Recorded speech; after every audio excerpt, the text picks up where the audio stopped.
please. I don't want to see the despair in other people's eyes. Don't want to focus on anyone else's problems.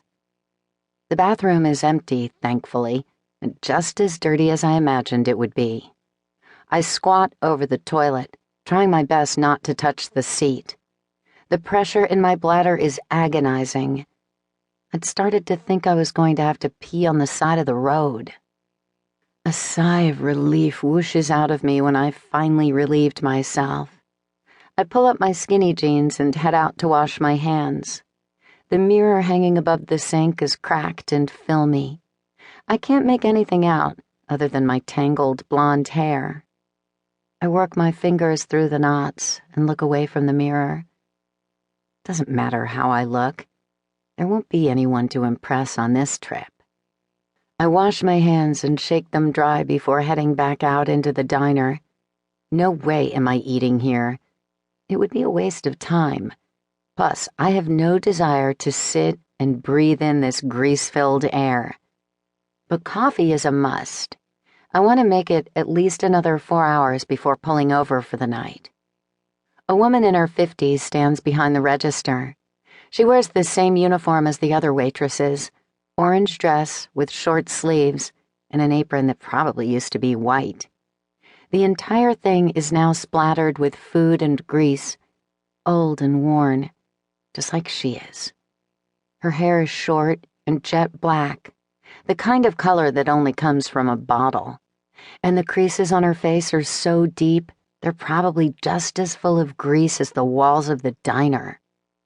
Her arms cross over her chest and she shakes her head, frowning at the man in front of her. "Please, I'm begging you. I was on a business trip when this all started. I've been stranded for weeks trying to get home to my family. I've spent every last penny I had on my physical and a car. I'm starving." His voice is desperate, begging.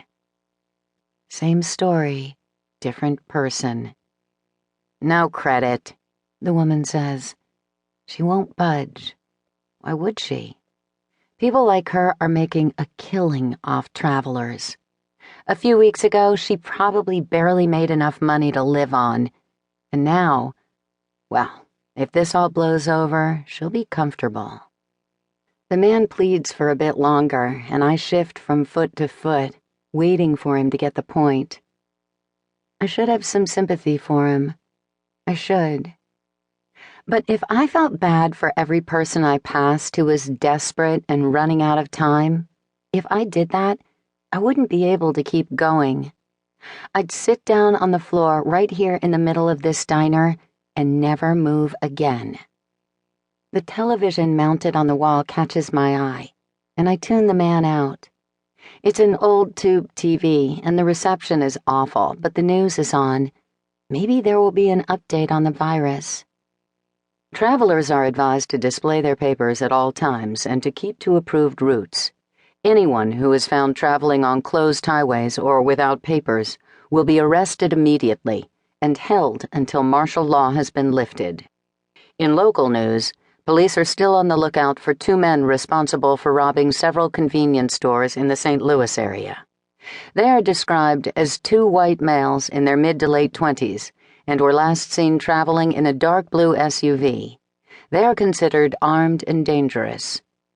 "That's it," the woman at the counter says, making me jump. She nods to the armed man at the door, then turns to me. I guess she finally got tired of listening to the desperate man. "What can I get you?" Her gaze holds mine. Both of us avoid looking at the man as he's dragged from the diner. Neither one of us bats an eye when he screams for mercy, begs for help. My throat constricts, burning a little at his cries, but I can't give in. "Coffee," I say, "to go." She nods and turns away, not even bothering to ask me if I have cash. She shouldn't have to. Not with the giant sign over the register that says cash only, and not after this screaming man was ripped from the building. I lean against the counter and close my eyes for a second. My shoulders slump and my limbs feel weighed down.